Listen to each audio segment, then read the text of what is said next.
Film fans of YouTube, hello and welcome back to the channel. My name is Josh, your Movie Apprentice, and today I am late to the party, but I am looking at Malcolm and Marie, written and directed by Sam Levinson and starring John David Washington and Zendaya. After the premiere of his movie, Malcolm and his wife Marie return home and have a 2-hour argument. Now, I was a little nervous going into this one. I've seen many of my film friends calling it a masterpiece and others calling it a terrible movie. And while it is not a masterpiece by any means, this film is definitely not a bad film either.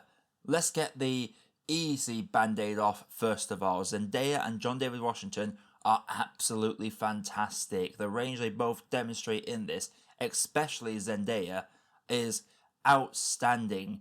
Everything from the way the voices project to how they have to occasionally keep their voice reserved but trembling in anger, just to the facial expressions and how they change over the course of these monologues and dialogues. It is absolutely outstanding from both of these. I would say Zendaya is slightly better, because I feel like the character of Marie has more to work with than the character of Malcolm, but both of these do a phenomenal job. Unfortunately, when it comes to the characters themselves, neither of them are very likeable characters. While I get the feeling that we're supposed to see Malcolm as the villain and Marie as the victim of the story, both of them are complete a-holes in the worst way possible. I would say Malcolm is the less fleshed out of these two characters, because occasionally his character goes from just horny mumbling to loud yelling. He doesn't ever control his voice too much. There's only one particular scene where I feel Malcolm is able to reserve his rage.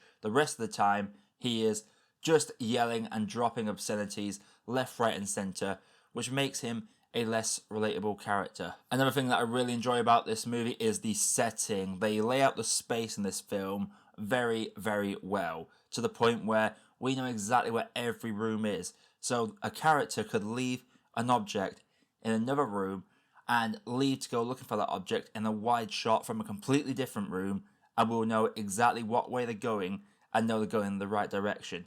That is just a masterclass of blocking the set and the scene that is executed brilliantly within this, and the set itself is just absolutely gorgeous. It is a gorgeous house, a gorgeous setting. The way it's designed really adds to the feeling of both claustrophobia and being trapped in a cage, almost a symbol for this relationship, because this relationship is very toxic. It's just a very well laid out set, and the cinematography by far complements the set that this film takes place within. So I have to give Malcolm and Marie massive shout just to the set designers and the cinematography.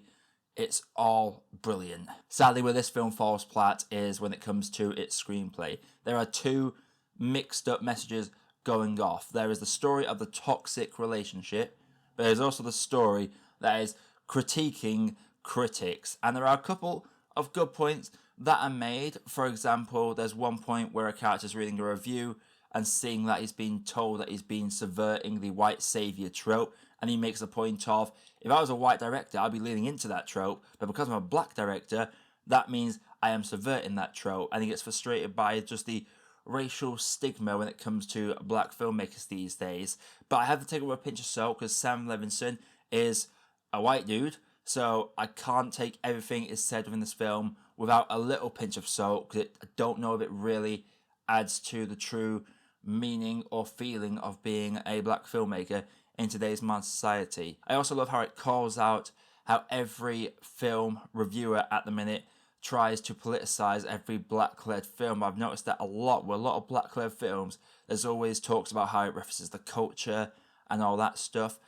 And end of the day, I just want to watch movies, great to have political subtext, but I want to appreciate films for being a film. And I'm glad that Malcolm does call that out somewhat, because I myself have been guilty of that. I think it was The Five Bloods last year where I didn't love it. I really enjoyed it, but I didn't want to say anything too negative about it because of what that film entailed and the themes it presented. So it made it quite difficult to review. However, there is a lot of dialogue in this that is just a bit too over the top. Some of the things they argue about, they basically argue about the same thing for 2 hours in as many different ways as humanly possible, and this argument never really escalates. and a couple of points they make about critics and genders and sexuality, it gets all a bit too jumbled up. There's a great scene with Malcolm where he goes off about a review he's just read, but after a couple of minutes of pure passion that I'm really enjoying, it starts to lose its impact when he just keeps going. And that's exactly what this film is. It's a film that, for the first half hour to the hour mark, I was really enjoying where it was going. I was loving the discussions, I was loving the arguments, I loved how these two were basically at odds with each other throughout. But after so long, I did the carnal thing of Netflix movies and checked how long was left. And there was still 39 minutes left. And nothing new happened. It's just them arguing for 2 hours. And whilst I love John David Washington and I love Zendaya and they are great actors, this film overstays its welcome considerably. This could have been a nice, tight 80-minute film like Ma Rainey's Black Bottom. But instead, they drag this out for as long as humanly possible. And the arguments go from being very deep and meaningful and impactful to me to I was laughing by the final act. There were a few moments where they were screaming at each other and I couldn't help but laugh because, Jesus Christ, there's only so much you can do with two characters arguing for 2 hours straight. And eventually, I just stopped caring about his characters altogether. If it wasn't for the pure acting class by these actors and the way the film was shot, 'cause there is some fantastic cinematography within here, there is just very little that could keep me gripped in this. Malcolm Marie is one of those films that is very arty and it's come out around the awards season to try and push for them awards, and while it's a very gorgeous and well acted film, it's not going to appeal to the wider audiences, and the film buffs are going to some enjoy it, some not enjoy it, depending on different messages and conflicting messages that it presents. And the likelihood of me ever watching this again, I don't think I will. This is one of those films that I've enjoyed somewhat when I've watched it, but it's one of those awards films that comes out once, you watch it, you appreciate it, and you never watch it again. That is where Malcolm and Marie is going to stand in my memory of cinema. Unfortunately, Sam Levinson, same with Assassination Nation, the film had good ideas and had some good concepts, but was executed poorly and ended up being a bit too stylized and too edgy for its own good, and it really knocked it down in its grade for myself. I really wish I could say a lot more about this, but end of the day, I'm thinking halfway through this film, can these two just, get it on already and get this tension out? Because that's how these arguments would usually end, and as much as people are praising the realness of these arguments, I have to argue that the amount of time one of them will sit silent while the other one is literally cutting them layer by layer for about 5 minutes before they even respond, that just doesn't happen in real life. Every argument I've had, where it's been with a family member, a significant other, a close friend of mine, there is always conflict within the argument and no one's ever allowed to finish what they're trying to get across.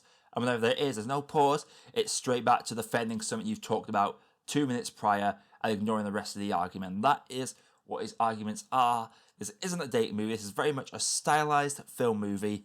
Malcolm and Marie is just, I did enjoy it for some elements, but there are a lot of elements that do frustrate me to absolute no end. Before I get into my gravy, you like what I do on this channel, consider clicking that like button and subscribing. Let me know what you thought of Malcolm and Marie in the comments below, and don't forget to hit that bell notification for more reviews like this coming all the time. For myself, Malcolm and Marie is a film that just has too much milk. So Malcolm and Marie, have you seen it? If you have, let me know you thought down in the comments below. Again, you like what I do on this channel, then click that like button, subscribe and hit that bell notification so you never miss reviews like this coming all the time. Coming up on the channel, I've got my Earl and the Witch review to do. I'm finally going to see Promising Young Woman. I might do some reactions to some of the Oscar films coming out. The award season is a bit of a mess, not going to lie, but also let me know what you'd like to see me review. I've already got A Street Cat Named Bob and the rest of the Exorcist franchise in the pipeline, so let me know if there's anything that's retro or classic you think I'd enjoy reviewing or watching, then please do let me know in the comments below. But until next time, my name is Josh, I have been the Movie Apprentice, and I'll see you in the next video.